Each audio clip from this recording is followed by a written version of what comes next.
My name is Martha Jenkins, and at 65, I watched in disbelief as my daughter-in-law Olivia cruelly rejected our family housekeeper's homemade gift, a simple rice pudding that held 20 years of cherished memories. When I walked out of their pristine mansion that day, leaving behind my shocked son and his status-obsessed wife, I never imagined that exactly 1 month later, I'd receive a phone call with Olivia sobbing so hard she could barely speak, begging me to come back and help fix what had shattered in my absence. Before we jump back in, tell us where you're tuning in from, and if this story touches you, make sure you're subscribed, because tomorrow, I've saved something extra special for you. This photograph was taken at my son Michael's wedding to Olivia 3 years ago. There I am in my sage green dress, standing beside them at the botanical garden venue. Everyone's smiling, champagne glasses raised in celebration. I thought we were building a warm relationship despite our different backgrounds. I was wrong. My late husband Richard always said, "Martha, remember that how people treat those they consider beneath them reveals far more about their character than how they treat their equals." His wisdom became my strength on that Sunday afternoon, in Michael and Olivia's suburban home. After Richard passed away 18 months ago, my relationship with them changed. Michael's spontaneous visits became scheduled calls. Olivia's warm embraces turned into polite nods. Our comfortable Sunday dinners became formal affairs where I felt more like a guest than family. The warning signs appeared when they moved into Oakwood Estates, an exclusive gated community. When I offered to help them settle in, Olivia suggested their new housekeeper Rosa would handle everything. "We don't want you tiring yourself out, Martha," she'd said with a smile that didn't reach her eyes. What they didn't know was that Richard and I had known Rosa's family for 30 years. Rosa's mother, Carmela, had cleaned for us throughout Michael's childhood, becoming more friend than employee. They were hardworking people who had put 3 children through college despite modest means. The crisis came during a Sunday dinner at their new home. I arrived early to spend time with my 4-year-old granddaughter, Lily. In the kitchen, I found Rosa preparing the final touches for dinner. A meal Olivia had mentioned was planned by their personal chef. "Mrs. Jenkins, so wonderful to see you," Rosa exclaimed, giving me a warm hug. "I made something special not on the menu," she said quietly, opening her cooler bag. "My mother's arroz con leche, the rice pudding your Michael loved when he was little." The gesture touched me deeply. Carmela's rice pudding had been Michael's favorite childhood treat. Olivia entered the kitchen, dressed in an elegant black dress that seemed excessive for a family meal. Her expression shifted when she saw Rosa and me talking like old friends. "Martha, you're early," she observed, her tone pleasant but cool. "Perhaps you'd be more comfortable in the living room?" Before I could respond, Rosa proudly presented her container. "Mrs. Olivia, I brought my mother's special rice pudding, Mr. Michael's favorite from when he was a boy." Olivia's demeanor changed instantly. "That's thoughtful, Rosa, but we already have the chef's crème brûlée for dessert. We don't need to disrupt the menu." Her voice had taken on that slightly louder tone people use when speaking to someone they consider less intelligent. "It's just a small extra," Rosa explained, her enthusiasm dimming. "My mother would be so happy knowing I shared her recipe with Mr. Michael again." "We maintain certain standards for our table, Rosa. While I'm sure your mother's recipe is charming, we've planned this meal carefully. Besides, we have to be careful about homemade foods. You understand?" The implication hung in the air that somehow Rosa's homemade dessert was inferior, possibly even unsanitary. I watched Rosa's face fall, decades of dignity wounded in an instant. My friend Janet, who had accompanied me to dinner, witnessed this exchange with visible discomfort. "That pudding sounds delightful," she said warmly to Rosa, attempting to salvage the moment. During dinner, I observed how Rosa moved quietly around us, efficient but without her earlier warmth. Neither Michael nor Olivia seemed to notice or care. They spoke to her without really seeing her. As Rosa served the chef's crème brûlée, technically perfect but somehow soulless, I made my decision. Michael, Olivia, I said during a lull. In conversation about their upcoming vacation, I've been thinking about what makes a home truly comfortable. When you were growing up, Michael, our house wasn't nearly as beautiful as this one. But what we did have was a home where everyone was treated with the same respect, regardless of their role in our lives. Olivia's smile remained fixed, but her knuckles whitened around her spoon. Martha, I'm not sure what I watched you dismiss Rose's kindness today, I said, my voice steady. I watched you imply that her family's food my son, once loved, wasn't good enough for your table. And in doing so, you told me everything I need to know about what you truly value. The silence felt eternal. Michael looked stunned while Olivia's face flushed with embarrassment and indignation. That's completely unfair, she finally managed. I was simply maintaining the menu we planned. I think I'd like to leave now, I said quietly, placing my napkin beside my barely touched dessert. Mom, don't be ridiculous, Michael began. Olivia meant no offense. You're overreacting to a simple misunderstanding about dessert. I looked at my son and saw someone I barely recognized. The boy who had understood the value of Carmela's simple kindness had been replaced by a man who could witness disrespect and call it a misunderstanding. It's never just about dessert, Michael, I said as I rose. It's about seeing the humanity in everyone, something your father and I thought we had taught you. Before leaving, I stopped by the kitchen where Rosa was cleaning up. I asked for a container, spooned some of the rice pudding from her cooler, and sealed it carefully. I'd love to enjoy this at home, I told her, my voice catching. And please, tell your mother that her recipe is still treasured, at least by me. Rosa's eyes glistened with understanding as she nodded. As Janet drove me home in sympathetic silence, I felt Richard's presence more strongly than I had in months. You did right, Martha, Janet finally said, though I suspect they won't understand why for quite some time. Perhaps never, I acknowledged, the weight of that possibility heavy on my heart. But I would rather be alone than watch my granddaughter learn that some people deserve less kindness than others. What I couldn't know as I entered my quiet home that evening, clutching a container of rice pudding that represented values I feared were vanishing from my family, was that my departure would set in motion changes I could never have anticipated, culminating in a tearful phone call exactly 1 month later. The days following my abrupt departure from Michael and Olivia's Sunday dinner unfolded in a silence more eloquent than words. No phone calls, no text messages, just the hollow echo of my own footsteps in a house that suddenly felt too large without the promise of Sunday family gatherings to look forward to. I had expected anger, perhaps even demands for an apology. The complete silence was somehow worse, confirming what I had sensed during that fateful dinner.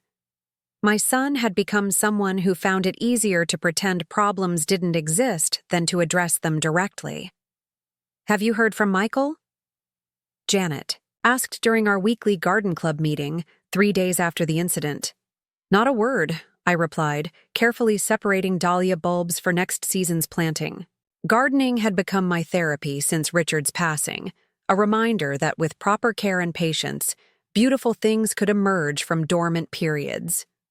He'll come around, Janet assured me, though the uncertainty in her voice betrayed her doubt.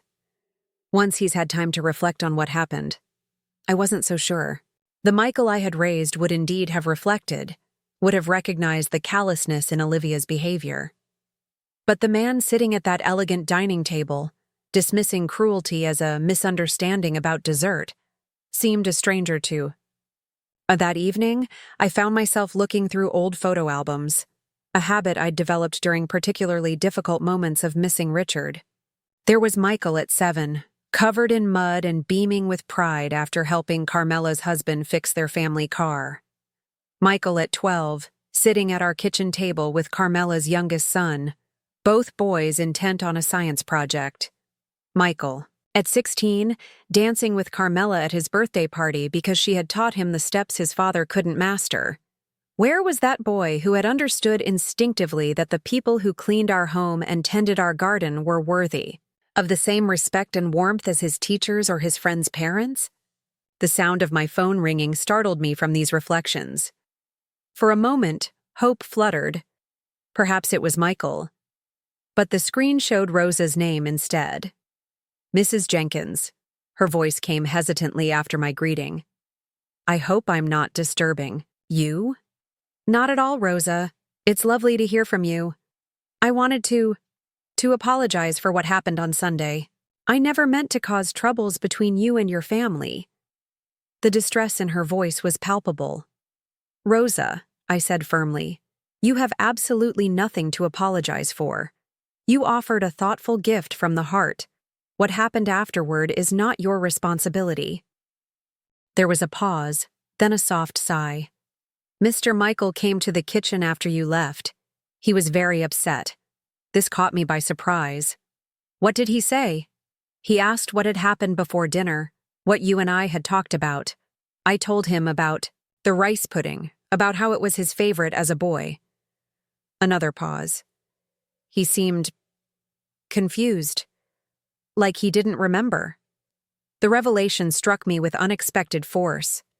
Had the memories that I cherished so deeply, Michael's joy over Carmela's dessert, the connection between our families, faded so completely for him? Then Mrs. Olivia came in, Rosa continued. She said I shouldn't worry, that you were sensitive lately because of losing Mr. Richard. She said sometimes older people become difficult when they're lonely. The dismissal of my principles as mere emotional fragility stung, but it wasn't surprising. It was easier for Olivia to frame my actions as irrational grief than to acknowledge the uncomfortable truth they reflected about her own behavior. And what did Michael say to that? I asked, dreading the answer. He said nothing, Mrs. Jenkins. He just looked sad and went back to the dining room. His silence felt like a betrayal deeper than words could express. Not defending me was painful enough, but allowing my legitimate concerns to be dismissed as emotional instability was something I never expected from my son. I see, I managed to say, my voice steadier than I felt. Thank you for telling me, Rosa. There's something else, she added hesitantly. I gave notice yesterday. I found a position with a family in Westview. They're older, like you and Mr. Richard were. I think I'll be more comfortable there. The knowledge that Rosa, too, would no longer be part of Michael and Olivia's household, that their home had become a place where kindness retreated and cold efficiency advanced, settled like a stone in my stomach. I understand, I told her. You deserve to work where you're valued, Rosa. Not just for what you do, but for who you are. After our call ended, I sat holding the phone, wondering how many other quiet departures would occur in my son's life. How many authentic connections would be sacrificed on the altar of appearances and status? The first week passed, then the second. Still no word from Michael or Olivia. I maintained my routines, garden club on Wednesdays, volunteer work at the community library on Fridays, Sunday services at the church where Richard and I had been members for 40 years. But the absence of family gatherings left a void that no activity could quite fill. On the 18th day after our confrontation, I was surprised by a visitor. Linda Peterson, our longtime neighbor whose daughter had been friends with Michael. In high school. I ran into Michael at the grocery store, she explained as we settled in my sunroom with tea. He mentioned you hadn't been feeling well, which is why you've missed family dinners lately. I thought I'd check on you. The fabrication took me aback. So this was the story they were telling. Not that we had a principled disagreement, but that I was unwell. It was a convenient narrative that absolved them of responsibility while positioning themselves as concerned family members. How thoughtful of you to check on me, I replied, choosing my words carefully. But I'm perfectly well physically. Michael and I had a difference of opinion about something important. I decided to step back until we could resolve it. Linda's expression revealed her discomfort with this departure from the script she'd been given. Oh, well, He seemed quite concerned. Did he? I couldn't keep the edge from my voice. Concerned enough to call or visit? Because he's done neither. My directness clearly surprised her, but after a moment's hesitation, something in her face softened. Martha, what's really going on? This doesn't sound like you and Michael. Perhaps it was the genuine concern in her voice, or simply the weight of carrying this burden alone. But I found myself sharing the whole story. Rosa's thoughtful gesture, Olivia's cutting dismissal, Michael's painful silence. When I finished, Linda was quiet for a long moment. You know, she finally said, my daughter mentioned something similar when she visited Michael and Olivia last Christmas. How uncomfortable the atmosphere was because Olivia kept correcting the caterer's staff in front of everyone. Sarah said, she barely recognized Michael, how he just stood by, looking everywhere but at what was happening. The confirmation that this wasn't an isolated incident, that my son was regularly witnessing behavior that contradicted the values we had raised him with, landed like a physical blow. What happened to him, Linda? I asked softly. When did status and appearances become more important than simple human decency? She reached across to pat my hand. People change when they're trying to fit into worlds they think they want to belong to. The question is whether the price of belonging is worth what they have to give up. By the 4th week, I had begun to accept that this rift might be permanent. Michael had chosen his path, prioritizing peace with Olivia over the principles that had once seemed fundamental to his character. The realization brought grief, but also a certain clarity. I couldn't control his choices. I could only remain true to my own values and hope that someday he might remember what truly mattered. I was in my garden on a Wednesday afternoon, exactly 1 month after the Sunday dinner confrontation, when my phone rang. Seeing Olivia's name on the screen was so unexpected that for a moment I simply stared at it, wondering if I was mistaken. When I finally answered, the sound that greeted me wasn't Olivia's usual composed voice, but broken, desperate sobbing. Martha. She managed between gasping breaths. Please, I need your help. Everything's falling apart and I don't know what to do. The raw vulnerability in her voice, so different from the controlled, superior woman who had dismissed Rosa's gift, caught me completely off guard. Olivia, what's happened? Is Michael all right? Is Lily? They're fine, she interrupted, her voice steadying slightly. Physically, anyway. But Michael's talking about moving out, and I can't lose him, Martha. I can't lose our family. The irony wasn't lost on me, that Olivia was now experiencing the very fear of family dissolution that had gripped me for the past month. But there was no satisfaction in her distress, only questions. Why are you calling me? I asked, keeping my tone neutral. You've made it quite clear that you don't value my perspective. There was a pause, punctuated only by the sound of her uneven breathing. When she spoke again, her voice had lost the polished edge I had come to associate with her. Because you were right, she admitted, the words seemingly wrenched from somewhere deep and painful. About everything. And I need someone who understands what really matters to help me fix what I've broken. As I stood in my garden, phone pressed to my ear, I felt the first stirring of something I hadn't expected to feel toward Olivia ever again. Compassion. Not because she deserved it, necessarily, but because authentic remorse, like authentic kindness, warrants recognition. Tell me what happened, I said finally. From the beginning.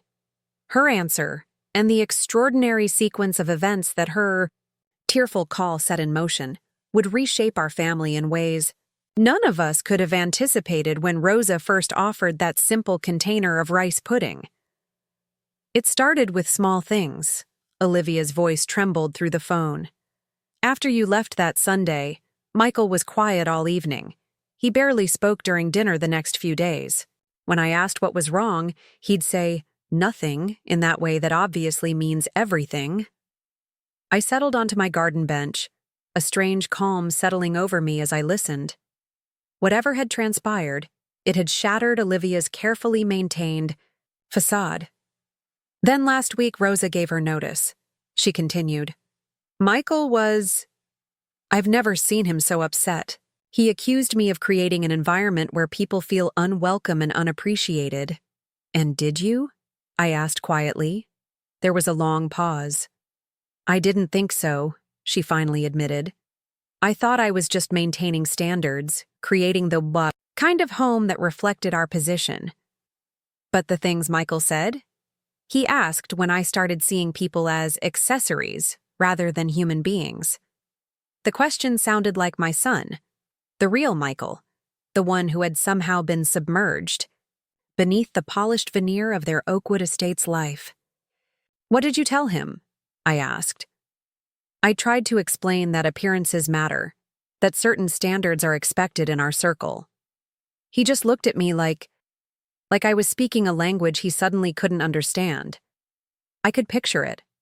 Michael's expression of bewilderment, the same look he'd had as a boy when confronted with behavior that violated his innate sense of fairness. 2 days ago, he started packing a suitcase. Olivia's voice cracked again. He said he needed time to think, to figure out if we still shared the same values. He's staying at a hotel, and Lily keeps asking when Daddy's coming home, and I don't know what to tell her. The mention of my granddaughter sent a pang through my heart. Children are collateral damage in adult conflicts, absorbing tensions they can't possibly understand. Where is Lily now? I asked. With my mother. I didn't want her to see me like this, Olivia admitted. Martha, I don't know how everything went so wrong so quickly. Not quickly, I corrected gently. This has been building for some time. The incident with Rosa's rice pudding was just the moment when it became impossible to ignore. The rice pudding, she repeated softly. Do you know what Michael said before he left? He said watching me dismiss Rosa's gift made him realize how much of himself he sacrificed to fit the life I wanted, that seeing it through your eyes made him recognize what he'd become. The revelation that my silent departure had affected Michael so profoundly caught me by surprise. I had assumed my protest had fallen on deaf ears, that my son had chosen comfortable complicity over difficult truth. Olivia, I said carefully, why are you really calling me? What do you want? Her answer came with surprising directness. I want to understand what I'm missing. Michael keeps talking about values and humanity, and things your husband taught him. I thought we were building something impressive together, but he says we've lost something essential. I need to understand what that is. The request revealed an openness I hadn't expected from Olivia. Whether motivated by genuine desire for growth or simply fear of losing her marriage, she was asking questions she'd never considered before. It's not something I can explain in a phone call, I told her. Some things need to be experienced rather than explained. Then let me experience it, she said, an edge of determination cutting through her distress. Tell me what to do. I'll do anything. To fix this, I considered her request carefully. The easy response would be comfortable platitudes about treating others with respect, advice she could nod at without truly understanding. But real change requires confronting uncomfortable truths about oneself. Tomorrow is Thursday, I said. Finally. Can you be at my house at 7 a.m.? Wear comfortable clothes, nothing fancy, and don't bring anything except your ID. 7 in the morning? She echoed, confusion evident in her voice. What are we, if you want to understand, this is where we start, I interrupted. No questions in advance, just be here. After a moment's hesitation, she agreed. That evening, I made several phone calls, first to Janet to explain my plan and enlist her help, then to Father Thomas at St. Mark's Community Center, and finally, to Carmela, Rose's mother, now in her 70s and living with her oldest son's family. Are you sure about this, Martha? Janet asked when I outlined what I had in mind.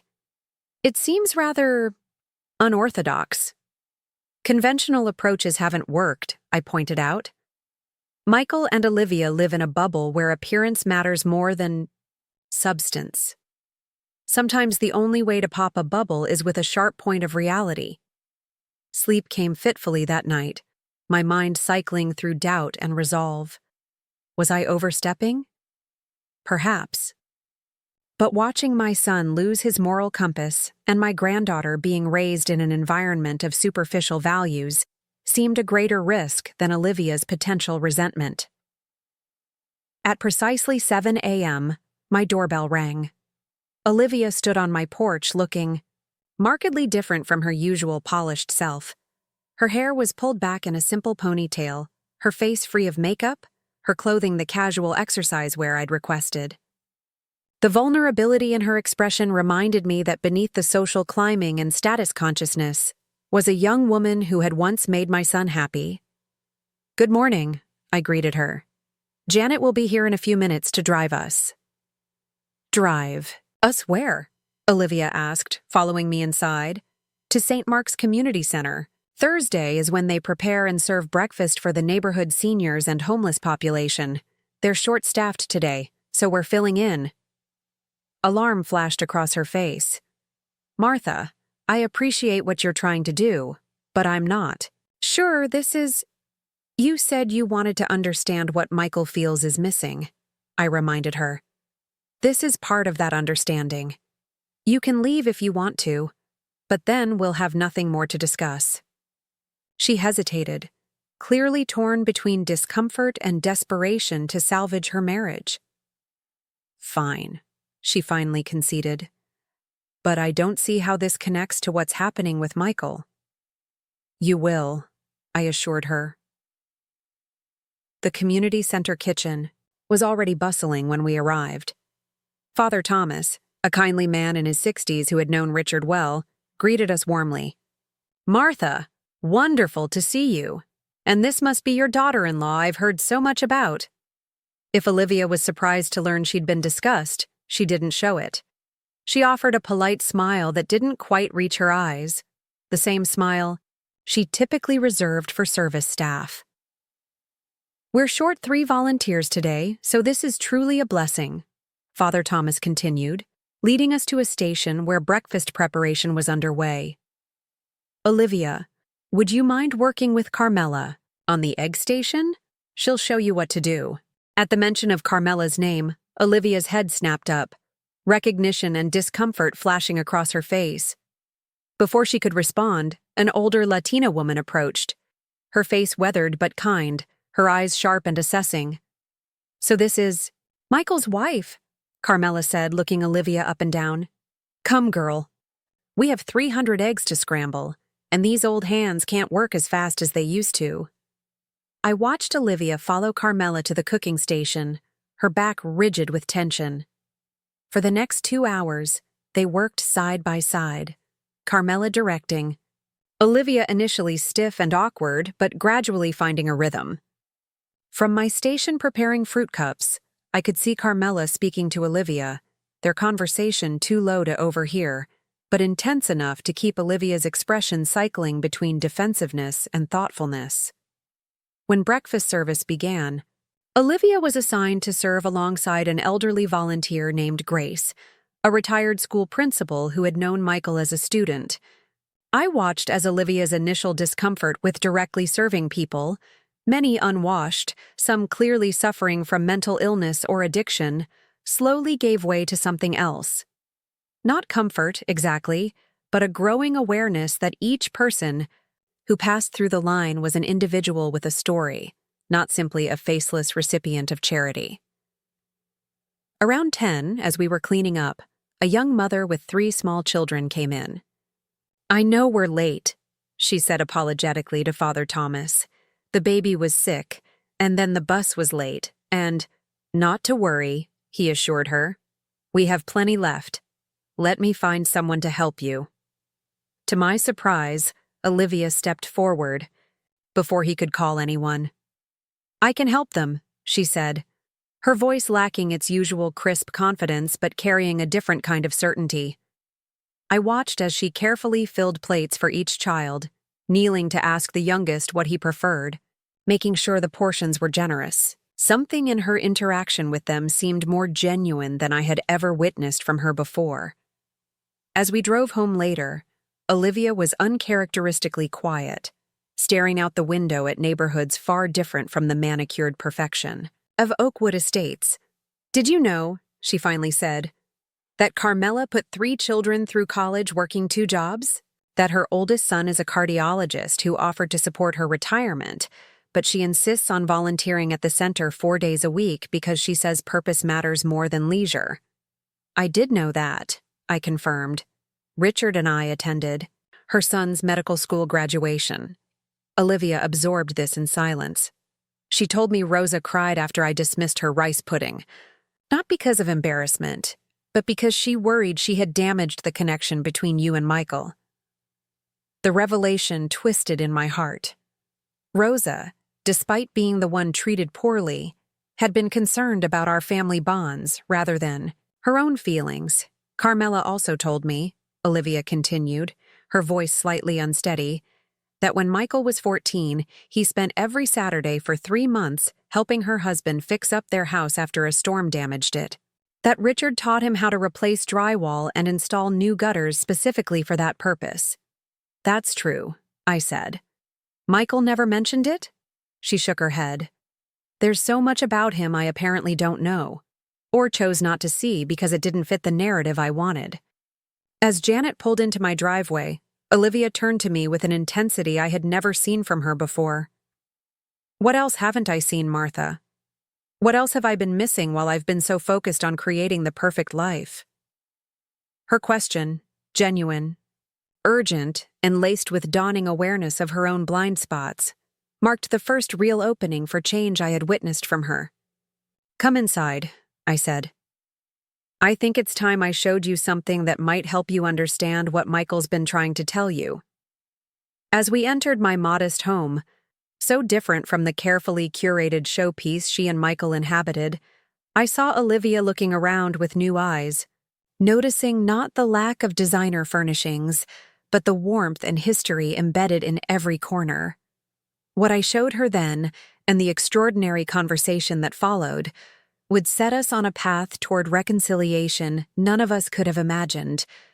On that Sunday, when a simple container of rice pudding had revealed the true nature of our family's values, I led Olivia to Richard's study, a room I had maintained exactly as he left it, not out of inability to move forward, but out of respect for the legacy he had created. The walls were lined with photographs chronicling our family's history, not just the polished portraits that typically adorn formal spaces, but candid moments capturing genuine emotion.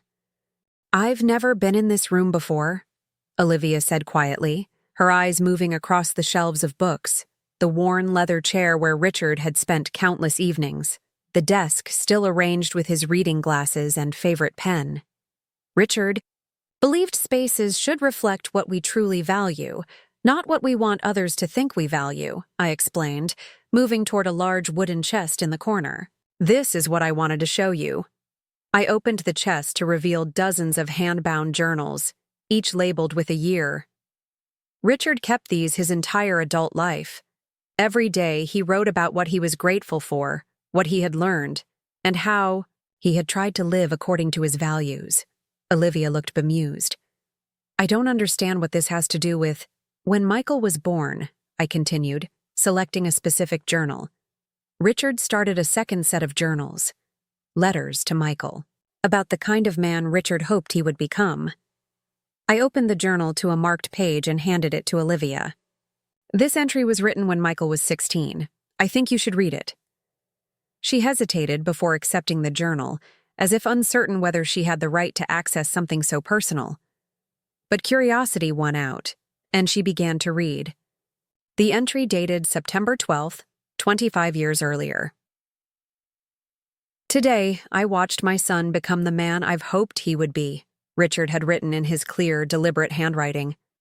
"Not through any grand achievement or public recognition, but through a quiet moment of character that few will ever know about." Michael spent his Saturday helping Antonio and Carmela repair their roof after the storm damage. When they tried to pay him for his work, He refused. When they insisted, he suggested they make Carmela's rice pudding instead. Payment enough, he called it. What moved me most was what he said on the drive home, when he didn't realize I was listening. He was talking to himself, working out a thought. The Riveras work harder than most people I know, but they're happier too. Maybe it's because they care more about who people are than what they have. If my son can understand at 16 what many never grasp in a lifetime, that humanity transcends status, that kindness matters more than acquisition, then I have succeeded as a father, regardless of what else he may achieve or become. Olivia looked up from the journal, her expression troubled. I had no idea Michael ever thought this way. He didn't just think it, I corrected gently. He lived it, until gradually other influences began to reshape his priorities. Her cheeks flushed slightly, the implication clear. You think I changed him? I think relationships change people, I said carefully. Sometimes for better, sometimes not. The question is whether the changes align with our authentic selves or pull us away from them. I selected another journal, this one more recent. Richard continued these letters until just before he died. This was his final entry to Michael. Olivia took the journal with more reverence this time, perhaps beginning to understand the weight of what she was being allowed to access. My dear son, Richard had written in shakier script, evidence of his declining health. As I face the end of my journey, I find myself reflecting on what truly matters. Not the career achievements or material acquisitions, but the moments of authentic connection that punctuated my life. I worry sometimes that the world you navigate values appearance over substance, status over character. I see how hard you work to provide the kind of life you think you should want, the prestigious address, the right connections, the carefully curated image. But my deepest hope for you is that you will remember what I tried to teach you, that we are defined not by what we possess or the circles we move in, but by how we treat those who can offer us nothing in return. That true wealth lies in relationships built on mutual respect rather than mutual advantage. When I am gone, some will remember me for my professional accomplishments, but I hope you will remember me for the values I tried to live by: kindness without expectation, generosity without recognition, and the courage to stand firm when those values are challenged.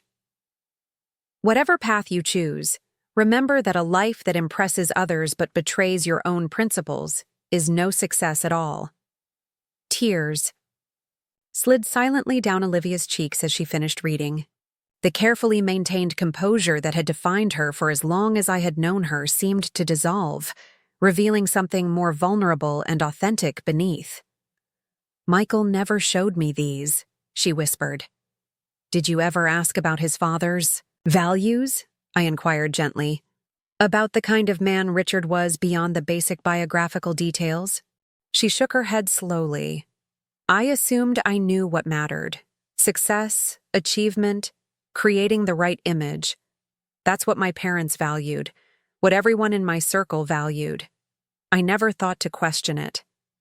I gestured to the photographs surrounding us, Michael helping at community builds, Richard coaching Little League in an under-resourced neighborhood, our family holiday gatherings that always included people who had nowhere else to go.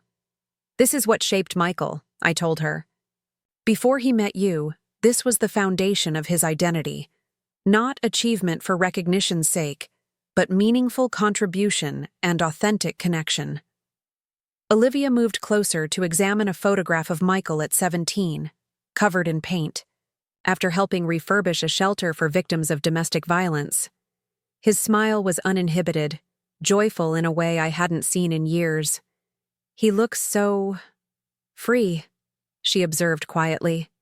He was, I confirmed, free to be himself without worrying about how it would be perceived or whether it enhanced his social standing. Olivia sat heavily in Richard's reading chair, the journals still clutched in her hands. No wonder he's thinking of leaving. I've asked him to become someone he was never meant to be. Not intentionally, I said, taking the chair opposite her. But consistently, in 1,000 small ways.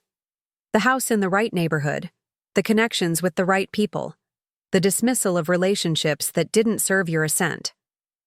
She didn't deny it, which itself represented a significant shift from the defensive woman who had dismissed Rosa's gift so casually a month earlier. Like Rosa's rice pudding, she acknowledged quietly. I didn't see a meaningful gesture from someone with a shared history. I saw something that didn't fit the sophisticated image I was trying to project. Exactly. And you saw it all happening, but never said anything until that day, she observed, a hint of accusation in her tone. I tried, in subtler ways, I admitted. But you and Michael were adults creating your own life. There's a fine line between offering guidance and interfering. It wasn't until I saw the direct cruelty toward Rosa and recognized what it would teach Lily about how to treat others that I felt compelled to take a stronger stand. Olivia's expression shifted at the mention of her daughter. Lily, she murmured. I never considered what she's learning from how we live. Children absorb values primarily through observation, not instruction, I noted. Richard understood that profoundly. It's why he was so deliberate about the choices he made, the people he prioritized, the way he treated everyone regardless of their status. Olivia was quiet for a long moment, her gaze fixed on the photograph of young Michael, as if trying to reconcile that joyful boy with the husband whose values she had failed to truly understand. What do I do now? She finally asked, her voice small but determined. How do I fix what I've broken? It was the right question, not how to win Michael back or how to save appearances, but how to address the foundational issues that had created the rift. That depends on what you truly want, I said carefully. If you're looking for the right performance to convince Michael to come home, that's one conversation. But if you're genuinely questioning the values that have shaped your choices, that's something else entirely. I don't know what I want anymore, she admitted with surprising candor. For years I've been so certain. The right house, the right schools for Lily, the right social connections. Now I'm not sure any of that matters if my family is falling apart. Then that's where you start, I told her. With honest uncertainty, rather than false conviction. With questions rather than assumptions. And Michael? What do I tell him? The truth, I said simply. That you're beginning to understand what he's been trying to tell you. That you're willing to reconsider what truly matters. Not as a strategy to win him back, but as a genuine re-examination of your priorities. Olivia nodded slowly, returning the journals to me with careful reverence. Thank you for showing me these, for helping me understand what I've been too blind to see. Richard would have wanted you to know the man he raised, I said, and the values he hoped would continue, through your family. As we prepared to leave Richard's study, Olivia paused before a photograph I particularly treasured, Richard and Michael working together to build a ramp for an elderly neighbor, both laughing despite being covered in sawdust and sweat. Martha, she said hesitantly, would you be willing to help me understand more about the man Michael was before? The values that shaped him? I think I need to relearn who my husband really is. The request, humble and sincere, touched me deeply. Not because it guaranteed a happy resolution to their marital crisis, but because it represented the first step toward authentic understanding. I would be honored, I told her. But there's someone else who could help us both understand what Michael is struggling with now. Who? Michael himself, I said. I think it's time we invited him to join this conversation. The text message I sent to my son that evening was simple. Michael, Olivia has spent the day with me. We've been talking about your father's values and the kind of man he raised you to be. If you're willing, we'd like you to join us tomorrow. There are important things that need to be said, by all of us. His response came faster than I expected, suggesting he had been waiting for some kind of outreach. I'll be there. 10 a.m. That night, as I prepared for bed, I found myself thinking about Richard, about his quiet integrity, his unwavering commitment to treating every person with dignity regardless of their status or usefulness to him. I had lived with that example for 43 years, shaped by it in ways I sometimes took for granted. Olivia had never had that influence in her life. Her understanding of success and worth had been formed in a very different context, one that prioritized appearances and advancement over authentic connection. Perhaps what she needed wasn't judgment for failing to value what she had never been taught to recognize, but guidance in discovering a different way of measuring what matters. As I drifted toward sleep, I felt a sense of cautious hope. Not that tomorrow's conversation would magically resolve the complex issues between Michael and Olivia, but that authentic dialogue about fundamental values was finally possible.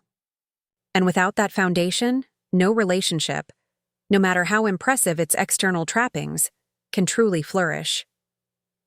Morning arrived with the soft, golden light of early autumn filtering through my kitchen windows. I had been awake since dawn, moving through my routines with a mixture of hope and apprehension. The coffee was brewing, and I had prepared a simple breakfast, nothing elaborate or showy, just homemade banana bread cooling on the counter and fresh fruit arranged on my everyday dishes.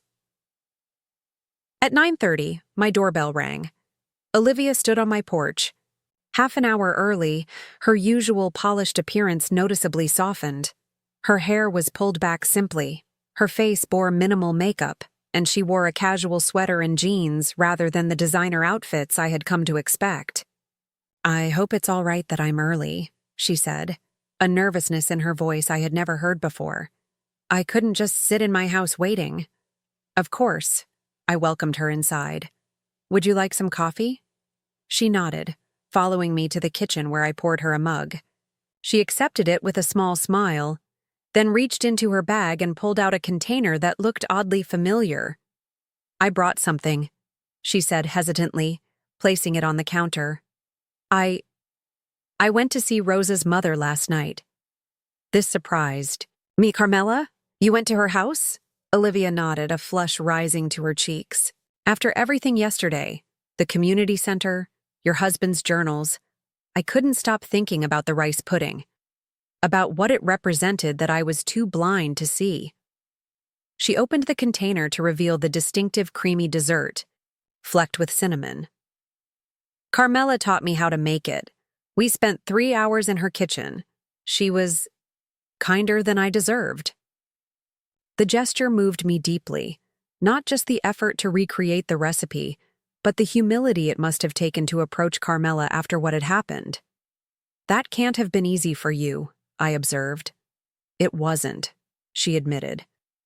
"But it was necessary. I needed to understand what this meant to Michael, to your family, and Carmela." She paused, gathering her thoughts. "Carmela told me stories about Michael growing up, about your husband, about the kind of people you all were to her family. Not charity or noblesse oblige, but genuine connection and respect." Before I could respond, the doorbell rang again. Michael had arrived, precisely on time as always. When I opened the door, the sight of my son standing on my porch after a month of separation brought an unexpected lump to my throat.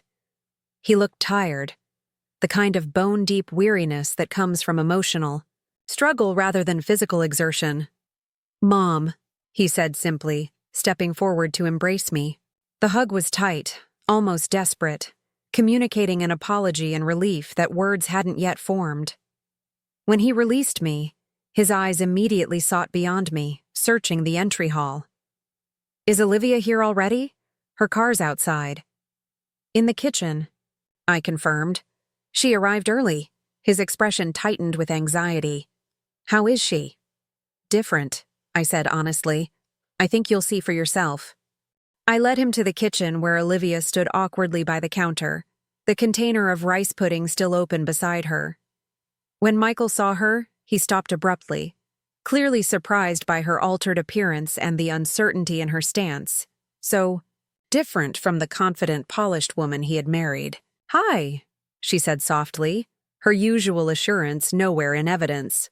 "Hi," he echoed, his tone equally tentative. For a moment, they simply looked at each other, the weeks of separation and hurt creating a tangible barrier between them. Then Michael's gaze fell on the open container. "Is that—" he began, recognition dawning in his eyes. "Carmela's rice pudding," Olivia confirmed. "I went to see her last night. She taught me how to make it." The simple statement clearly stunned him. "You went to the Rivera's house in West Side?" Olivia nodded. "Your mother took me to the community center yesterday. Carmela was there. We talked for a long time about many things. After, I asked if she would teach me the recipe." Michael looked between us, confusion evident in his expression. "I don't understand what's happening here." "Perhaps we should sit down," I suggested, gesturing toward the living room where I had arranged comfortable seating for our conversation. "There's a lot to discuss, and I think we all have important things to say." As we settled in the living room, Michael and Olivia on opposite ends of the sofa, me and Richard's old armchair facing them, I could feel the weight of unspoken words hanging in the air. "I think," I began carefully, "that we should start with honesty about how we reached this point. Not to assign blame, but to understand the path that led us here." Michael nodded, his expression guarded. Olivia stared at her hands folded tightly in her lap. "When I left your home that Sunday," I continued, "it wasn't just about Rosa's rice pudding being rejected. It was about watching values that our family has always held dear: kindness, respect for every person regardless of status, recognition, of genuine connection over social advantage, being dismissed as irrelevant or even embarrassing." Michael's jaw tightened. I should have said something. When Olivia spoke to Rosa that way, I should have stepped in immediately. "I've been trying to understand why I didn't." "Because it wasn't an isolated incident," Olivia said quietly, surprising both of us with her candor. "It was just one moment in a pattern I've established that we've both allowed to define our lives." She looked up, meeting Michael's gaze directly. "Your mother showed me your father's journals yesterday. The letters he wrote to you about the kind of man he hoped you would become, the values he believed in." Michael's expression shifted to one of surprise. "Dad's journals? I didn't know you still had those, Mom." "In his study," I confirmed. "Everything is exactly as he left it." "The things he wrote about you," Olivia continued, her voice unsteady but determined, "about the kind of person you were, they don't match the life we've been living, do they? The values we've been prioritizing?" The directness of her question seemed to catch Michael off guard. He was silent for a long moment, as if weighing how honest to be. "No," he finally admitted. "They don't. And I've been trying to ignore that disconnection for years, telling myself it was part of growing up, of establishing our own life together. But when Mom walked out that Sunday—" He paused, gathering himself. "It was like suddenly seeing our life through my father's eyes, through the lens of what he taught me about what really matters." "Why didn't you ever tell me about him?" Olivia asked. "About the community work, the way he treated people like the Riveras, the values he instilled in you?" Michael's laugh held no humor. "I tried early on, but you seemed so uninterested, so focused on the career and connections and status. After a while, it felt easier to adapt to your priorities than to keep advocating for something you clearly didn't value." The painful honesty hung in the air between them, years of unspoken divergence finally acknowledged. "I didn't know what I was missing," Olivia said softly. "My family, success was measured differently. Appearances, achievements, social standing, those were the markers of a life well lived. I never questioned it until now." She turned to me, her expression more open than I had ever seen it. "Your husband's journals, the stories Carmela told, the people at the community center, they've shown me a different way of measuring what matters, a way I think I've been missing without even knowing it." Michael studied her with cautious hope. "What are you saying, Olivia?" "I'm saying I understand why you're questioning our marriage," she replied, her voice steady, despite the tears gathering in her eyes. "The life we've built isn't aligned with the values that shaped you, that are still important to you beneath the compromises you've made. And I'm beginning to see that it's not aligned with what might truly make us happy either." The raw vulnerability between them moved me deeply. This wasn't the polished performance I might have expected from Olivia just days ago, nor was it a desperate plea to preserve appearances. It was something far more valuable, genuine recognition of fundamental truths. "So where do we go from here?"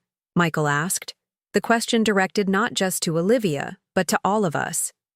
"That depends," I said gently, "on whether you're both willing to rebuild on a different foundation, not one of appearances and social climbing, but of authentic connection and meaningful contribution. The kind of foundation your father built our family on," Michael added, a flicker of his younger self visible in his expression. Olivia took a deep breath, as if preparing to take a significant step. "I want to try," she said simply. "I don't know exactly what that looks like, but yesterday, serving at the community center, talking with Carmela, making this rice pudding together, I felt something I haven't experienced in years. A kind of connection and purpose that all our social events and perfect dinner parties have never provided." Michael's expression softened, hope beginning to replace the weary resignation that had marked his features when he arrived. "Do you mean that? Because it would mean real changes, Liv. Not just for a few weeks until things settle back to normal." "I know," she acknowledged, "and I'm not promising I'll transform overnight. The values I was raised with don't just disappear. But I want to learn a different way. For us, for Lily." She hesitated. "For myself, too, because I'm starting to see how empty much of what I've been pursuing really is." As they continued to talk, Michael cautiously sharing his thoughts about changes they might consider, Olivia asking questions about his childhood experiences with the Riveras and other families in the community, I witnessed something I had almost given up hope of seeing: genuine dialogue about fundamental values, not just negotiation of surface behaviors. When there was a natural pause in their conversation, I rose to bring coffee and the banana bread from the kitchen. As I arranged everything on the coffee table, Michael noticed the container of rice pudding Olivia had brought. "May I?" he asked, gesturing toward it. Olivia nodded, a nervous anticipation in her expression as he took a spoonful. The moment he tasted it, his eyes closed briefly as if the flavor had transported him back to childhood memories. "It's exactly like Carmela's," he said, genuine wonder in his voice. "How did you—" "She's a very patient teacher," Olivia said with a small smile. "We made 3 batches before she was satisfied. She said the secret is in how slowly you stir it, and adding the cinnamon at exactly the right moment." The simple exchange, centered around a homemade dessert rather than expensive cuisine or social appearances, felt like a microcosm of the shift beginning between them. "I'd like to talk about some practical next steps," I suggested as we enjoyed our coffee and breakfast. "Not to interfere, but to offer support as you navigate these changes." They both looked at me expectantly, neither defensive nor dismissive as they might have been a month ago. "First," I said, "I think we should invite Rosa and her family for dinner. Not as staff, but as guests. A chance to begin rebuilding relationships based on mutual respect rather than employment." Michael nodded immediately. "That's a good start. Simple but meaningful." Olivia's agreement came more hesitantly, but it came nonetheless. "I'd like that. I have some significant apologizing to do. Second," I continued, "I wonder if you might consider volunteering regularly at the community center, not just for how it helps others, but for what it might teach Lily about the values you want to instill in her." The mention of their daughter brought a shared focus to their expressions. Whatever their marital struggles, Their commitment to Lily's well-being remained a powerful common ground. Lily would love helping at the center, Michael reflected. She's always been happiest when she feels she's contributing, not just consuming. Like father, like daughter, I observed with a smile. As our conversation continued through the morning and into early afternoon, I witnessed something remarkable unfolding. Not a magical resolution of all issues, but the beginning of authentic realignment. Michael and Olivia were seeing each other, more clearly perhaps for the first time since their relationship began, acknowledging both the disconnections that had led them to this crisis and the possibilities for rebuilding on stronger foundations. When they finally prepared to leave, together, Olivia having arrived separately but now planning to return with Michael to the hotel where he had been staying to continue their conversation, there was a tentative hope between them that had been absent when they arrived. "Mom," Michael said, as they stood on my porch, "thank you. Not just for today, but for having the courage to walk out that Sunday. It was necessary, even if it hurt at the time." "Sometimes love requires difficult truths," I told him, echoing Richard's philosophy. "Your father understood that better than anyone." As I watched them drive away, the container of rice pudding carefully transported in Olivia's lap, I felt Richard's presence more strongly than I had in months, not as loss or absence, but as continuing influence through the values he had instilled in our son, values that were finally being rediscovered and reaffirmed. Whether Michael and Olivia would successfully rebuild their marriage remained to be seen, but they were now having the right conversation, addressing fundamental values rather than surface behaviors. And that, I reflected as I closed my door, was a far more promising beginning than I could have hoped for when I walked out of their home a month ago.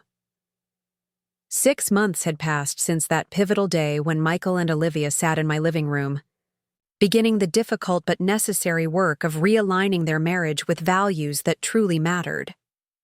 Autumn had given way to winter, winter to spring, and now the warm promise of early summer filled my garden where I knelt among the rose bushes Richard had planted decades ago. The sound of a car pulling into my driveway drew my attention. Within moments, the joyful voice of my granddaughter rang through the air. "Grandma, we're here!" Lily called, racing around the side of the house to find me in the garden, her dark curls bouncing with each step. At 4.5, she moved, with the exuberant energy that only children possess, unself-conscious and full of authentic joy. Michael followed more sedately, carrying a covered dish. Behind him came Olivia, a picture of casual elegance so different from her former carefully curated appearance. Her designer clothes had been replaced by well-made but unpretentious attire, her hair pulled back in a simple style that framed her face naturally. "Those roses are magnificent, Martha," she said, approaching to examine the blooms. "I've been trying to grow them in our garden, but they're not nearly as beautiful as yours." "They take patience," I replied, rising to greet them. "And they respond to being talked to. Richard used to have full conversations with them every morning." Olivia smiled at this, no hint of the dismissive attitude such a comment might once have provoked. "Then I'll start talking to mine. Lily already does. She tells them all about her day at preschool." "Smart girl," I approved, accepting Lily's enthusiastic hug. "Plants know when they're appreciated, just like people do." As we moved inside to prepare for our now regular Sunday family dinner, I marveled at the changes 6 months had wrought. Michael and Olivia had not returned to their Oakwood Estates home immediately after our conversation. Instead, they had spent 3 weeks in the hotel, engaging in the kind of fundamental reassessment that couldn't be rushed or superficially resolved. When they did finally go home, it was with a new perspective on what that home represented and how they wanted to live within it. The first changes were subtle: family photographs replacing some of the more impersonal artwork, comfortable seating arrangements that encouraged conversation rather than impressed visitors, spaces created specifically for Lily's creative play, rather than being hidden away in her bedroom. but the more significant changes came in how they engaged with the world around them. The first Sunday dinner following our reconciliation had been held not at my house, but at theirs, with Rosa and her family as honored guests, not staff. I had watched with quiet pride as Olivia, nervous but determined, had apologized directly to Rosa for her dismissive behavior and asked for a fresh beginning. "I'm learning what truly matters," she had said simply, "and I have a lot to learn from people who have always known." The Rivera family had responded with the generosity of spirit that had characterized them for as long as I had known them, not harboring resentment, but meeting genuine contrition with authentic forgiveness. That dinner had become the first of many gatherings that gradually transformed Michael and Olivia's home from a showcase into a genuine place of connection. Today's dinner was special, not a holiday or birthday, but marking 6 months since the reconciliation that had begun. In my living room, in addition to our immediate family, Rosa and her husband would be joining us, along with Father Thomas from the community center and his wife. "Mom, where should I put this?" Michael asked, indicating the covered dish he carried. "It's Carmela's special flan for dessert. Olivia and Lily made it with her yesterday." "On the counter is fine," I directed, noting how naturally Michael now referred to Carmela by name rather than as Rosa's mother or the housekeeper's mother. The shift in language reflected a deeper shift in perspective, seeing people as individuals with names and stories rather than functions or roles. As we prepared the meal together, all of us participating rather than relegating tasks to designated staff, the conversation flowed easily between topics. Lily's preschool adventures, Michael's recent decision to reduce his hours at the corporate law firm to make time for pro bono work with immigrant families, Olivia's surprising new role as volunteer coordinator at the community center. "How is the literacy program coming along?" I asked Olivia as we arranged a salad together. "Better than expected," she replied with genuine enthusiasm. "We've matched 15 seniors with reading partners from the elementary school. The children's reading skills are improving, but the real magic is in the relationships forming. These kids are hearing stories about history they'd never get from textbooks, and the seniors are feeling valued for their experiences rather than marginalized." The project had been Olivia's initiative, born from her observation that many of the elderly people at the community center had wisdom and stories to share, but few people who wanted to hear them. The sophisticated socialite who had once dismissed Rosa's gift had transformed into someone who could recognize overlooked value in people society often rendered invisible. Rosa and her husband arrived just as we were finishing the preparations, their warm greetings embracing everyone equally. Most striking was the interaction between Rosa and Olivia. The awkward tension of early reconciliation had given way to what appeared to be genuine friendship. "I brought extra rice pudding," Rosa announced with a smile. "Lily asked for it specifically." "Because it's the best," Lily declared with a child's absolute conviction. "Even better than ice cream." "High praise indeed," Michael laughed, his arm casually draped across Olivia's shoulders in a gesture of comfortable affection that spoke volumes about the healing in their marriage. As Father Thomas and his wife arrived, to complete our gathering, I observed how naturally Michael and Olivia welcomed them, not with the slightly strained cordiality they might once have shown to people outside their social circle, but with the easy warmth of genuine connection. Once everyone was settled around the table, expanded to accommodate our growing circle, Michael surprised me by asking if I would lead the blessing before our meal. "Richard always did this so beautifully," I demurred. "I'm not sure I can—" "Please, Martha," Olivia encouraged. "We'd be honored." Looking around the table at the faces turned toward me expectantly, my son and his wife, my granddaughter, Rosa and her husband, Father Thomas and his wife, I felt a surge of gratitude so profound it momentarily took my breath away. "Thank you for this gathering of hearts as well as bodies," I began simply. "For the journey that brought us to this table. Not always easy or straight, but leading to authentic connection. for the wisdom to recognize what truly matters, and the courage to realign our lives when we've strayed from that understanding, for food prepared with love, and for those whose labor makes our nourishment possible. May we never forget that our true wealth lies not in possessions or status, but in relationships built on mutual respect and genuine care. Amen, Father Thomas affirmed, followed by echoes around the table. As we shared the meal, a blend of dishes reflecting various cultural traditions represented at our table, I watched Olivia particularly closely. 6 months earlier, she would have been hyper-aware of her appearance, her home's presentation, whether everything met the standards expected in her social circle. Now she seemed fully present in the moment, engaged in conversation about matters of substance rather than surface, laughing unself-consciously when Lily made a joke, serving others before herself with genuine pleasure in their enjoyment. "Martha," she said during a lull in the general conversation, "I've been meaning to ask you something important." The seriousness in her tone caught my attention. "What is it, dear?" "I'd like your permission to read more of Richard's journals," she said. "The letters to Michael have been transformative for me. I've been thinking about starting something similar for Lily, creating a record of the values we hope to instill in her, the lessons we're learning ourselves." The request touched me deeply. Richard's journals were among my most treasured possessions, private glimpses into the mind and heart of the man I had loved for over 4 decades.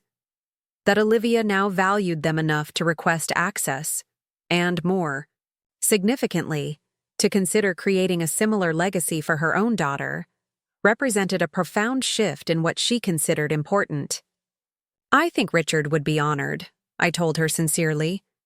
"He always believed that wisdom should be shared, not hoarded." "Thank you," she said, a genuine warmth in her eyes that would have been unimaginable 6 months earlier. "I've been realizing lately how fortunate Michael was to have such clear guidance about what truly matters. Not everyone receives that gift." Her words hinted at reflections on her own upbringing, something she had begun to examine more critically in recent months. While she rarely spoke directly about her parents and their values, I had gathered that their emphasis on status and appearances had shaped her far more than any discussion of deeper principles.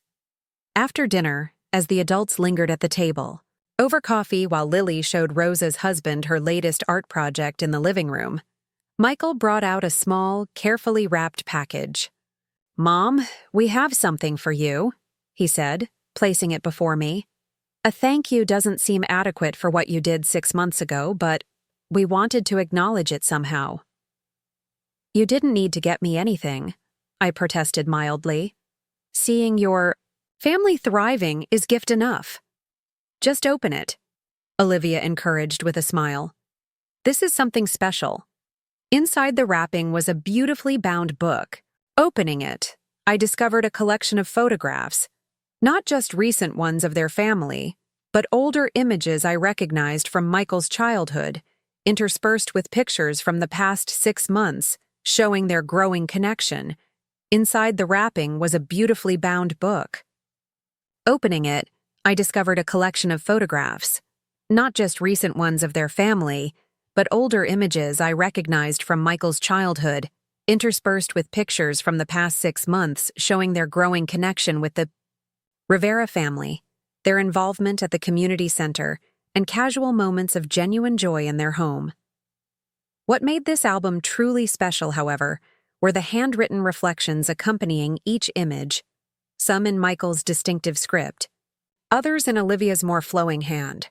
Next to a photograph of Michael and Olivia serving meals at the community center was written, "The day we rediscovered that giving creates more fulfillment than receiving," beside an image of Lily and Carmela baking together. Watching different generations connect through shared creation, the beginning of Lily understanding that wisdom comes in many forms. Most moving was the inscription on the first page, written in Olivia's handwriting. "To Martha, who had the courage to walk away when it mattered, giving us the chance to find our way back to what truly counts. Your stand that Sunday wasn't just about a rice pudding. It was about the fundamental values that create a life of meaning, rather than merely appearance. We are forever grateful for that difficult gift. Tears blurred my vision as I closed the album carefully. "This is precious," I managed to say. "Thank you both." "We've been talking about what made the difference," Michael said, his hand finding Olivia's across the table. "Why that Sunday became a turning point rather than just another family disagreement that gets smoothed over and buried." "And what did you conclude?" I asked, genuinely curious about their perspective on the transformation we had all witnessed. "It was the absoluteness of your departure," Olivia answered thoughtfully. "You didn't argue or try to convince us. You simply refused to participate in something that violated your core values. There was a dignity in that choice that forced us to really see what was happening." Michael nodded in agreement. Most people would have either accepted the slight to keep the peace or created a scene. Either way, it would have been easy to dismiss. But your quiet, firm departure, taking the rice pudding with you, that was impossible to rationalize away. Their insight surprised me. I hadn't calculated my response that Sunday for maximum impact.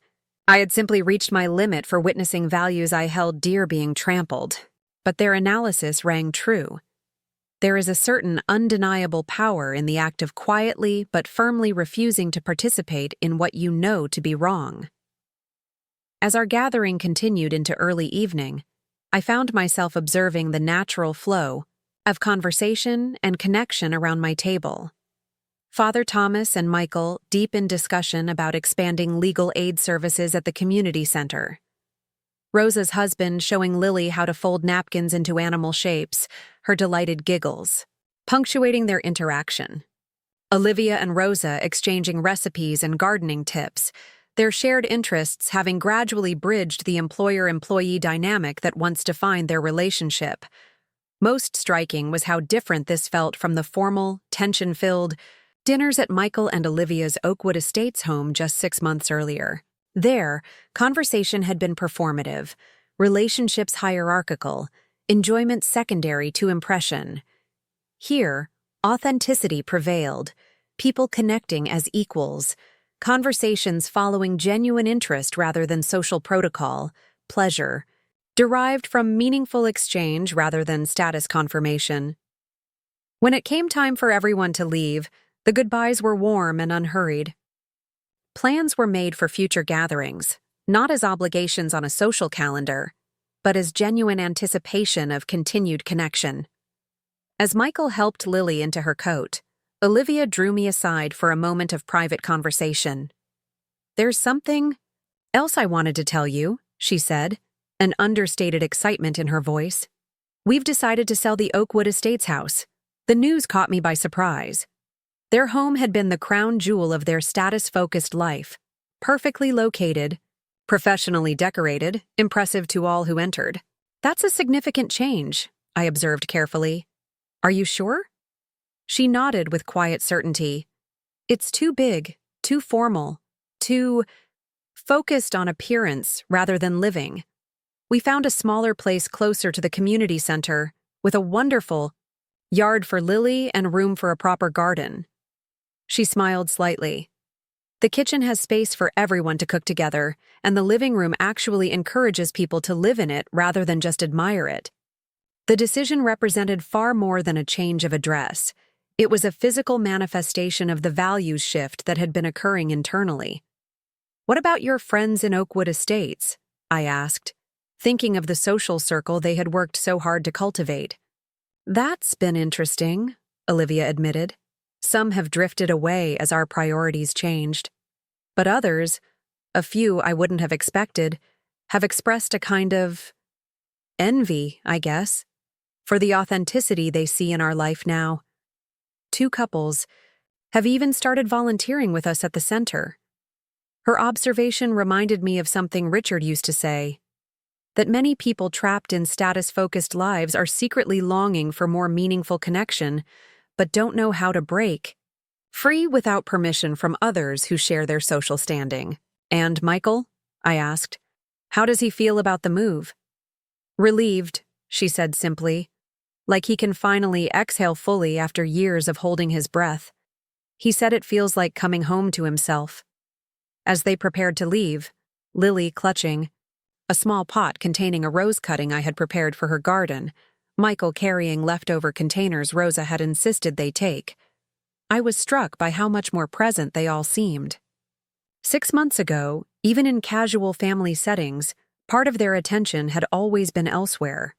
On phones checking work emails, on appearances being maintained, on social calculations being navigated. Now, they inhabited each moment more fully, their energy directed toward genuine engagement rather than impression management. Same time next Sunday? Michael confirmed as they reached their car. No longer the status symbol luxury vehicle, but a practical, comfortable family car that better suited their evolving priorities. I'm looking forward to it, I assured him. And remember, I promised to help Lily plant her rose tomorrow after school. She talks about nothing else, Olivia smiled. According to her, Grandma's roses are magic because they're grown with love. Smart girl, I repeated my earlier assessment. She sees what matters. After they drove away, along with Rosa and her husband who lived in the same direction, I walked Father Thomas and his wife to their car. What a remarkable transformation in your family, he observed quietly. In 30 years of ministry, I've rarely witnessed such a genuine shift in values and priorities. It surprised me too, I admitted. I had almost given up hope that day, when I walked out of their house. That's the thing about standing firm in your values, he said thoughtfully. You can never predict the outcome, but it's the only path that allows for authentic change. Accommodating what you know to be wrong helps no one in the end. His words echoed Richard's philosophy so closely that it brought a lump to my throat. My husband had lived by that principle. That integrity might sometimes create conflict, but it was the only foundation upon which genuine relationships could be built. That evening, as I settled in my garden to watch the sunset, a daily ritual I had shared with Richard for decades, I reflected on the extraordinary journey of the past 6 months. From the painful moment of walking out of my son's home, uncertain if our relationship could be salvaged, to the rich tapestry of authentic connection that was now developing within our extended family. The container of rice pudding that had been at the center of the initial conflict had long since been consumed, but its significance had expanded far beyond a simple dessert. It had become a symbol of values rediscovered, of priorities realigned, of relationships transformed from performance to authenticity. As the sunset painted the sky in hues of gold and rose, I felt Richard's presence more strongly than I had since his passing. Not as sadness or absence, but as continuing influence through the values he had lived by and passed on to our son. Values that had been temporarily obscured, but had ultimately proven more durable than the allure of status and appearance. Our family's journey from that Sunday confrontation to today's gathering had not been simple or linear. There had been difficult conversations, painful recognitions, tentative steps forward and occasional steps back. But throughout, there had been a growing commitment to something Richard had always understood: that a life built on authentic connection and meaningful contribution creates a different kind of wealth than any showcase home or social standing could provide. My daughter-in-law had once refused food from a cleaner, setting in motion a chain of events that forced our entire family to examine what truly mattered. The tears she shed a month later had marked not just regret for a single unkindness, but the beginning of recognizing a deeper hunger for meaning, for authenticity, for connection that transcends social hierarchies. As stars began to appear, in the darkening sky, I found myself profoundly grateful, not just for the healing in our family, but for the courage to stand firm that day when it would have been easier to stay silent. Richard would have understood that sometimes the most loving thing we can do is to walk away from what violates our deepest values, creating space for truth to emerge in our absence. A simple rice pudding had revealed what truly mattered in our family. And in that revelation, We had all found our way to something richer and more nourishing than we could have imagined that Sunday, when I quietly closed their door behind me, carrying Carmela's recipe and decades of values in my hands.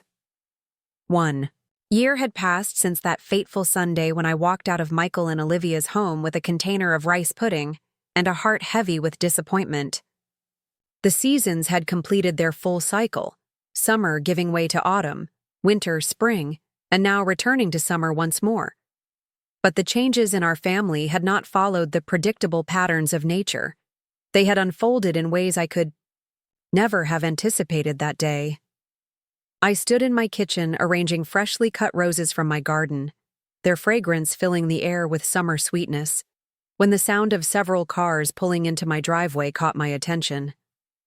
Today was special. The 1-year anniversary of what Michael and Olivia now referred to as the rice pudding revelation, marked by a gathering that had grown far beyond our immediate family. Lily was first through the door, as always, her energy boundless as she raced to show me her newest treasure.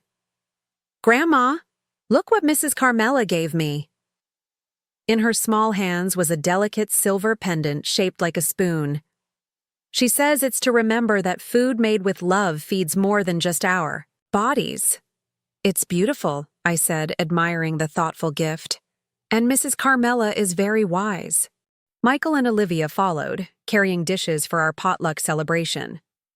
Behind them came Rosa and her husband Antonio, Carmela supported by her eldest son, the cardiologist who still marveled at being welcomed in my son's home as a friend rather than Rosa's family, Father Thomas and his wife, and several other families from the community center, where Olivia and Michael now volunteered regularly. Most surprising was the presence of 2 couples I recognized from Oakwood Estates, former neighbors who had initially distanced themselves when Michael and Olivia's priorities began to shift, but who had gradually been drawn into the authentic community they were building. "Martha, the roses are magnificent this year," said Patricia Wilson, once the most status-conscious woman in Michael and Olivia's former social circle. "I've been trying to grow them in my garden using your advice about talking to them. My husband thinks I've lost my mind, but they're definitely responding." Her husband, Richard, named for my own Richard but so different in values until recently, laughed good-naturedly. "I came home last week to find her having a full conversation with the rose bushes about our grandson's baseball game. But I can't argue with results. They're blooming better than ever." The casual self-deprecation, the willingness to appear slightly foolish rather than perfectly polished, marked a significant change from the couple I had met at Michael and Olivia's formal dinner parties years earlier. As everyone settled in my backyard, now expanded with additional seating areas to accommodate our growing gatherings, I marveled at the transformation that had occurred not just in my immediate family, but in the widening circles around them. Michael moved comfortably among the guests, no longer the slightly tense corporate lawyer performing a role, but a man authentically engaged with people from diverse backgrounds. He had reduced his hours at the prestigious firm even further in recent months, dedicating more time to establishing a legal aid clinic at the community center. The passion in his voice when he discussed this work revealed how much more fulfilling he found it than the corporate cases that had once defined his professional identity. Most striking was the change in Olivia. The woman who had once dismissed Rosa's homemade gift with casual cruelty now moved through the gathering with genuine warmth, remembering details about each person's life, ensuring everyone felt welcome. She had abandoned the carefully curated appearance that once served as her armor, replacing it with a natural elegance that came from inner confidence rather than external validation. But perhaps the most significant transformation was visible in their new home. 6 months ago, they had sold the Oakwood Estates showcase and moved to a charming craftsman-style house closer to the community center. What made this move remarkable wasn't just the change in address or property value, but how they had approached creating their new home. Instead of hiring decorators to create a perfect magazine-worthy space, they had involved Lily in choosing colors and arrangements. They had incorporated furniture with history and meaning, rather than designer pedigrees. Richard's reading chair now occupied a place of honor in their living room, alongside photographs that told their family story, without glossing over the difficult chapters. Most telling was the kitchen, open, welcoming, designed for participation rather than performance. The heart of this kitchen was a large wooden table handcrafted by Antonio from reclaimed oak, around which people naturally gathered not just for meals but for conversation, homework, craft projects, and community planning sessions. Martha could. "I speak with you privately for a moment?" Olivia asked as the gathering was getting underway, gesturing toward the house. We stepped into my kitchen, where she retrieved a package from her bag. "This is for you," she said, an uncharacteristic nervousness in her voice. "A thank you seems inadequate for how you changed our lives, but we wanted to mark this anniversary with something meaningful." Inside the simple wrapping was a leather-bound journal, similar to Richard's but new. Opening it, I found the first several pages filled with Olivia's elegant handwriting. Martha's wisdom, lessons in what truly matters. What followed were reflections on insights she had gleaned from me over the past year, observations about recognizing the humanity in every person regardless of status, prioritizing connection over impression, finding joy in contribution rather than acquisition. Interspersed were photographs capturing moments from our journey together. Lily and me, planting roses, Michael serving meals at the community center, Olivia and Rosa cooking together in a kitchen filled with laughter. "The rest is blank," Olivia explained as I turned through the pages, "because we have so much more to learn from you. Michael and I thought we could continue recording your wisdom, creating a legacy of values for Lily and any siblings who might join her someday." The implication in her last words caught my attention immediately. "Siblings? Are you—" A smile bloomed across her face, genuine, unrestrained joy so different from the carefully modulated expressions she once preferred. "We wanted you to be the first to know. It's early days yet, but yes, Lily will have a little brother or sister next winter." Tears filled my eyes as I embraced her. The news represented far more than just a growing family. It reflected their confidence in the new foundation they had built together, strong enough to welcome another life into it. "Richard would be so proud," I managed to say. "Not just of the baby, but of the family you and Michael are creating, one based on the values he held dear." "I wish I had known him better," Olivia said softly. "But through your stories, his journals, and especially through seeing his influence in Michael, I feel like I understand what made him extraordinary." As we rejoined the gathering outside, I observed how naturally everyone interacted across the boundaries that would once have defined and separated them. Carmela and Patricia deep in conversation about traditional recipes. Antonio teaching Michael's former law partner how to properly prune fruit trees. Lily and Rosa's grandchildren playing an elaborate game of their own invention, their differences in background completely irrelevant to their connection. Father Thomas found me watching the scene with what must have been visible emotion. "Quite a testament to the power of standing firm in one's values," he observed quietly, "from one moment of principled departure to all of this."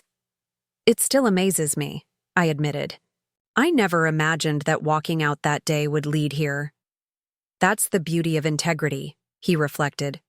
"We can't control the outcomes of our choices, but when those choices align with our deepest values, they create possibilities for transformation that compromise never could."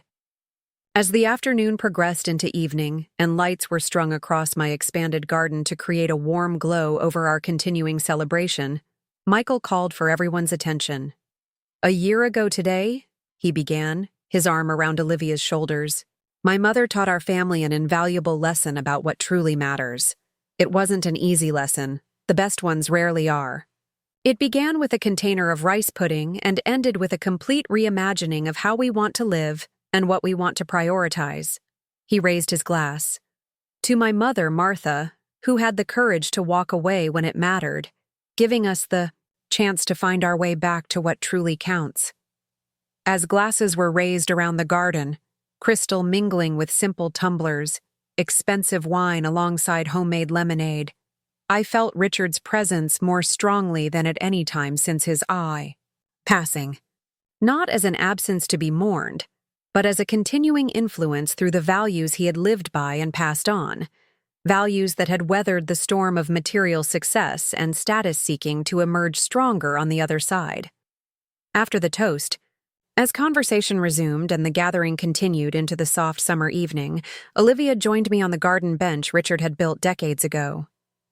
"I've been reflecting on that Sunday," she said thoughtfully, "on who I was then and what motivated me. I was so afraid of being found wanting, of not being enough for the world I thought I wanted to belong to." "And now?" I asked gently. "Now, I understand what your husband wrote about in his journals, that true belonging isn't about impressing others or meeting external standards. It's about connecting authentically with the people and values that matter most." She smiled slightly. "It's much less exhausting than constantly performing, though it took me a while to trust that." As she spoke, I watched Lily carefully carrying a small plate of rice pudding to Carmela, the delight in both their faces as the elderly woman welcomed the child into her lap. The simple interaction, a child serving rather than being served, an elder valued for her presence rather than her status, embodied everything our family had been learning. "The irony," Olivia continued, following my gaze to Lily and Carmela, "is that I thought I was creating the perfect life for my family, the right address, the right connections, the right appearances. But I was actually cutting us off from the experiences and relationships that create genuine fulfillment. It's a common mistake," I said, "confusing the appearance of a good life with its substance. What I've learned this year, from you, from Richard's journals, from Michael reconnecting with his authentic self, is that a life that impresses others but feels hollow to oneself is no success at all." Her words echoed Richard's final letter to Michael so closely that it brought tears to my eyes. As darkness fell completely and our gathering showed no signs of dispersing, people now gathered around fire pits, conversations deepening as children dozed in parents' laps. I took a moment to walk to the far edge of my garden where Richard and I had often stood together watching the stars emerge. From this vantage point, I could see the entire gathering, Michael and Olivia moving among their guests with genuine ease, Lily nestled now between Rosa and Carmela listening to stories. The Wilsons and other former Oakwood Estates neighbors engaged in conversation with community center families they would never have encountered in their previous social circles. The transformation from that Sunday confrontation to this expansive celebration had not been simple or linear. There had been difficult conversations, painful recognitions, tentative steps forward and occasional steps back. But throughout, there had been a growing commitment to values that transcended social hierarchies and material success. The recognition that how we treat those with less power reveals far more about our character than how we perform for those with more. A simple rice pudding had revealed what truly mattered in our family. And in that revelation, we had all found our way to something richer and more nourishing than 1,000 impressive dinner parties could provide.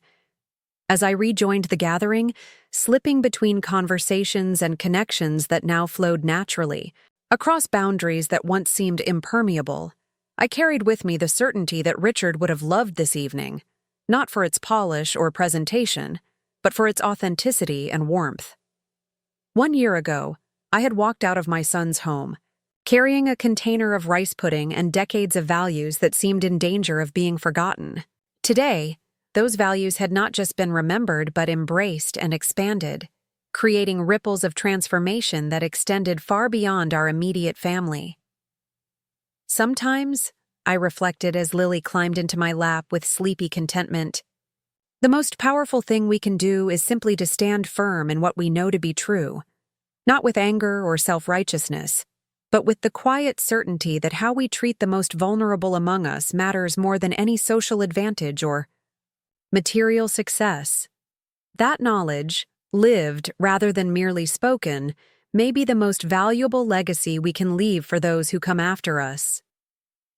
5 years had passed since the Sunday when a simple container of rice pudding had changed the course of our family forever. Half a decade of growth, learning, and transformation that had taken us all to places I could never have imagined when I walked out of Michael and Olivia's pristine home that day. Today was Lily's 10th birthday, and my backyard, now expanded into the adjacent property I had purchased 2 years ago specifically to accommodate our growing gatherings, bustled with activity. Children of various ages raced between activity stations, their laughter carrying on the summer breeze. Parents, grandparents, and community members mingled easily, the boundaries that might once have separated them by class, education, or background, long since dissolved in the warmth of genuine connection. I stood on the small rise overlooking it all, my heart full as I observed what our family had become. At 70, I found myself blessed with a perspective that only time and experience can provide, the ability to see not just what is, but the journey that created it. "Penny for your thoughts," came a familiar voice, as Olivia joined me with baby Richard in her arms, his chubby 7-month-old hands reaching instinctively for my face as I leaned to kiss his forehead. "Just gratitude," I replied honestly, "for all of this." Olivia followed my gaze across the gathering. There was Michael, kneeling beside a table where Lily and several other children were deeply engaged in decorating cupcakes under Carmela's patient guidance. The sight of my granddaughter, no longer the 4-year-old who had witnessed that pivotal conflict, but a confident, kind-hearted 10-year-old, filled me with particular pride. "She's so much like you," Olivia observed, following my gaze to Lily. "The way she notices when someone feels left out or uncomfortable. The way she values people for who they are, not what they have or represent." "I see her father in her too," I noted. The Michael who existed before status and appearances began to matter too much. "And I see you in her creativity, her ability to reimagine possibilities." Olivia smiled at this, bouncing baby Richard gently as he began to fuss. 5 years ago, I would have been horrified at the thought of her being like me. I was so lost then, so focused on all the wrong things. The simple acknowledgement of her transformation never failed to move me. The woman who had once dismissed Rose's gift with casual cruelty had evolved into someone capable of genuine self-reflection and humility, qualities far more valuable than the social status she had once pursued so relentlessly. "Mom, Olivia," Michael called from across the yard.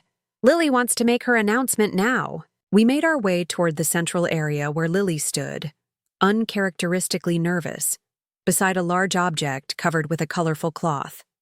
The gathering quieted as she cleared her throat. "Thank you all for coming to my birthday," she began, with the poise of a child accustomed to speaking in community settings. "Instead of presents this year, I asked everyone to bring donations for the community center's new children's library. Thanks to your generosity, we've collected over 300 books and enough money to buy proper shelving." Applause rippled through the crowd. This request, prioritizing community contribution over personal gifts, had been entirely Lily's idea, surprising even Michael and Olivia with its selflessness. "But I also worked on a special project," she continued, her hand resting on the cloth-covered object. "For the past 6 months, I've been interviewing our family and friends about what happened 5 years ago when Grandma Martha left our old house because of rice pudding." Murmurs of interest spread through the gathering. Many new pieces of our family's story, but few understood its full significance. With help from Dad and Mrs. Rosa and Grandma Carmela, I turned these interviews into a book. Not for publishing or anything, just for us. To remember how one small moment of standing up for what's right can change everything. With that, she pulled away the cloth to reveal a beautifully bound album, its cover bearing the title, "The Rice Pudding Revolution: How My Grandmother's Courage Changed Our Family." Tears sprang to my eyes as Lily opened the album to reveal pages of photographs, handwritten stories, and carefully preserved mementos, including a photograph of the original container in which I had carried home Carmela's rice pudding 5 years earlier. "This is our family's most important story," Lily declared with conviction beyond her years. "Not because everyone made perfect choices right away, but because people were brave enough to learn and change when they realized they were wrong." Gaze found mine across the gathering. Especially my grandma Martha, who showed me that sometimes loving people means being willing to walk away until they remember what really matters. The wisdom in her young voice stunned me. Somehow, this child had distilled the essence of what had happened in our family, not as a simple morality tale of right and wrong, but as a complex journey of growth, courage, and transformation. The crowd moved forward to examine Lily's creation. Michael joined me, slipping his arm around my shoulders in a gesture of quiet affection. "Did you know she was working on this?" I asked, still processing the depth of understanding my granddaughter had demonstrated. "I knew she was interviewing people, but I had no idea how she would put it all together," he admitted. "She interviewed Rosa's entire family, Janet, father, Thomas, even tracked down our former neighbors from Oakwood Estates who've moved away." "She's extraordinary," I said softly, watching as Lily showed various pages to the children gathered around her. "She's had extraordinary examples," Michael replied, his gaze moving meaningfully toward the garden arbor where Richard's favorite roses now climbed in profusion. Though he had been gone for over 6 years, my husband's values lived on more vibrantly than ever, not just in memory, but in active practice through generations he had never met.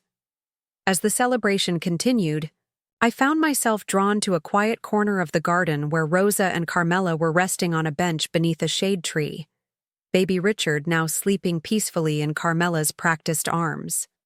"May I join you?" I asked, though I already knew the answer. "Always." "Room for you, Martha."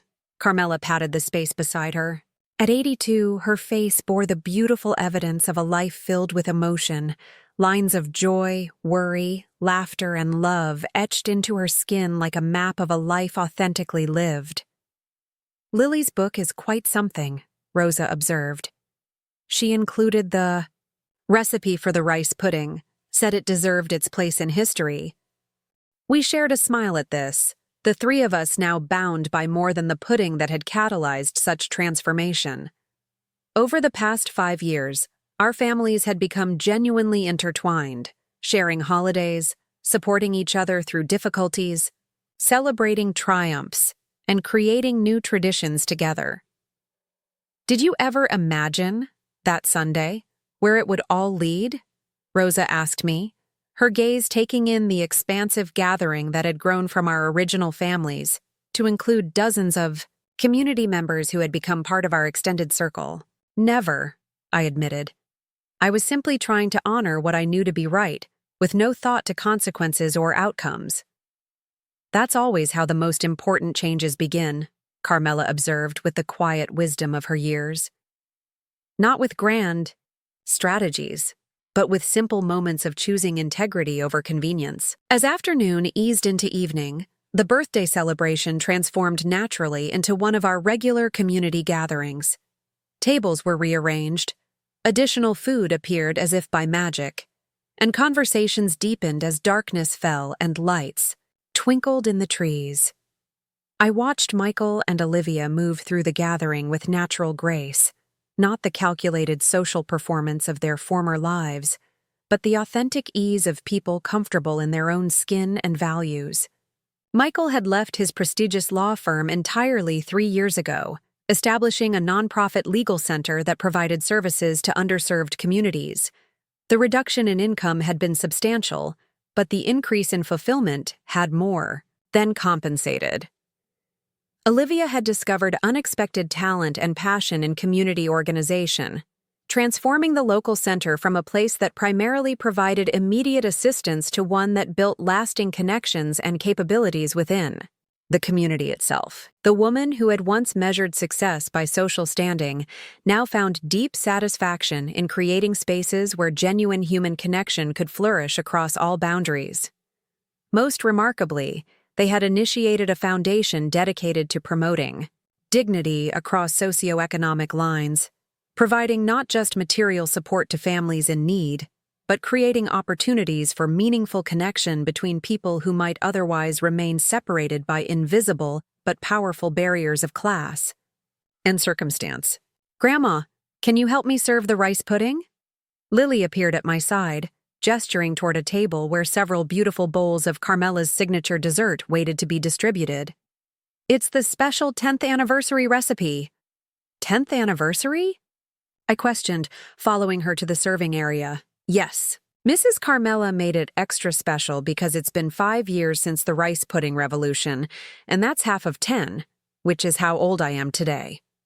Her child's logic brought a smile to my face. So it all fits together perfectly. As we served the dessert together, grandmother and granddaughter offering bowls of something that represented far more than just a sweet conclusion to a meal, I observed how naturally Lily engaged with each person, remembering details about their lives, ensuring no one felt overlooked or undervalued. "You've created quite a legacy, Martha," Father Thomas commented as he accepted a bowl from Lily. "Not just in your granddaughter, but in this entire community that's formed around your family's transformation." "It wasn't intentional," I admitted. "Just one moment of standing firm in what I believed was right." "Isn't that how all true legacies begin?" he observed. "Not with grand intentions of influence, but with small moments of integrity that ripple outward in ways we could never predict." As the evening deepened and smaller children were bundled home to bed, a core group remained gathered around the fire pit in what had become a tradition following our larger gatherings, a time for deeper reflection and connection. "I'd like to propose a toast," Michael said, raising his glass. "To my mother, who had the courage to walk out 5 years ago, giving us all the opportunity to find our way to something authentic. And to Carmela's rice pudding," Olivia added with a smile, "which turned out to be the most important dessert ever served in our family." Laughter rippled around the circle, but there was genuine recognition beneath the humor, acknowledgement, that sometimes the most pivotal moments come disguised as small, seemingly insignificant interactions. Later, as the gathering finally dispersed and Michael, Olivia, and their children prepared to leave, they had long since moved into a home just 2 streets away from mine. Lily pressed Carmela's recipe book into my hands. "For safekeeping," she explained solemnly, "so our family never forgets what matters most." The simple gesture, a child ensuring the preservation of not just a recipe but the values it had come to represent, moved me deeply. In that moment, I knew with certainty that what Richard and I had tried to build would continue long after I was gone, not as rigid rules or empty traditions, but as living values embraced and adapted by new generations.